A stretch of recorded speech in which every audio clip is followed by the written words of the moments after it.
Hey guys, welcome to Bible Action Math, College Algebra 1.1b, practice number 2. This is rational number practice and St. Paul's journey to Samothrace. And I put Saint in brackets because some of the people who watch this will call this person Saint Paul, and other people will call that person Paul. And I wanted to respect both groups of people. So we're looking at Acts chapter 16, verse 11. And in the Greek version, it says, having sailed then from Troas, we made a straight course to Samothrace. So, having sailed then from Troas, we made a straight course to Samothrace. So, this video is for a college algebra series, and I wanted to make it relatively simple. So, even though we have a curved planet, I just put this in 2 dimensions. Okay. So when you get into more advanced math like trigonometry or college trigonometry, then you can handle the curvature of the Earth better. But I just wanted to put this into 2 dimensions. I made the units be miles because I think most of the people watching are probably around the United States. This is just an approximate map. I tried to make the numbers sort of easy because I'm not assuming people know a lot about this yet. So we're assuming that Paul and his friends were in Troas. So a point often gets a capital letter. So I called it capital T. And I'm calling that the origin. This is where they started. And according to Acts chapter 16, they took a straight trip to Samothrace. And I looked at some maps, and it looks like Samothrace is west and north of Troas. Now, it's not exactly 30 miles west and 50 miles north. I just wanted to get some rough numbers to kind of get us working on irrational numbers. You don't need to be able to do this part yet. I'll get to the point soon, but at some point in college algebra, you'll need to be able to get the distance between 2 points. And a lot of times people do already have some experience with that anyway. So I'm going to speed up because that's not the point of the video.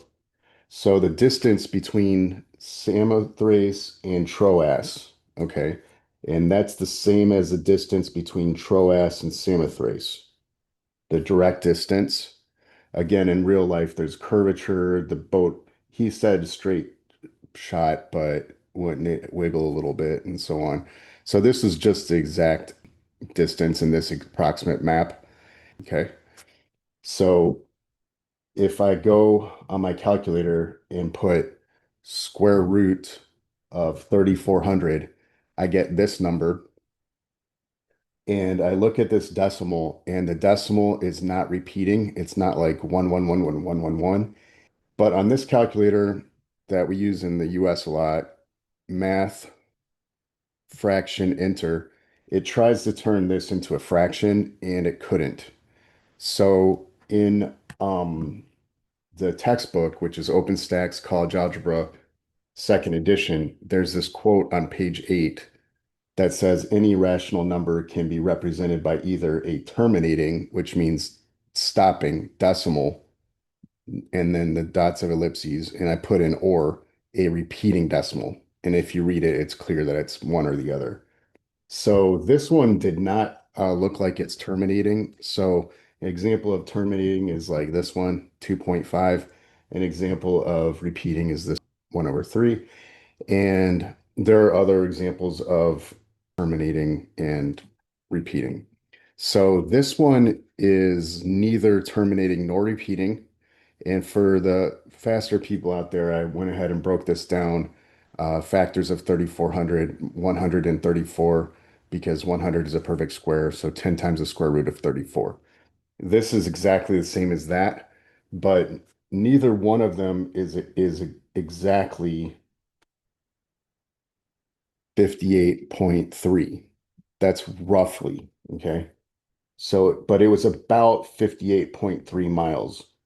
And for people, most people in the United States, that makes a lot of sense.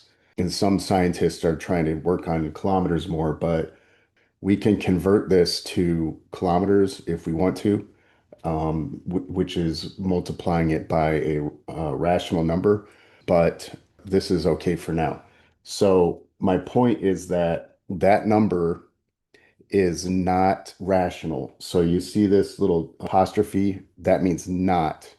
So 10 times the square root of 34 is not rational because I cannot write it as a fraction with only an integer in the numerator and denominator. And the calculator tried to, and it couldn't. But if I go like this, math, enter, enter, now 1 over 3 is rational. Okay. And if I do 2.5 math, enter, enter, 5 over 2 is rational. Okay. So this thing right here means not. And I'm actually used to doing it more like this. Okay. But OpenStax uses capital I differently than I do. And so I wanted to use the notation from OpenStax. It's Q prime. Um, but this number does have a location on the number line. So clearly Paul and his friends went an actual distance. So it has a location on the number line, and every real number is complex. So check the comments below for the $7 question, and we still do drawings every Saturday. Everybody have a great day.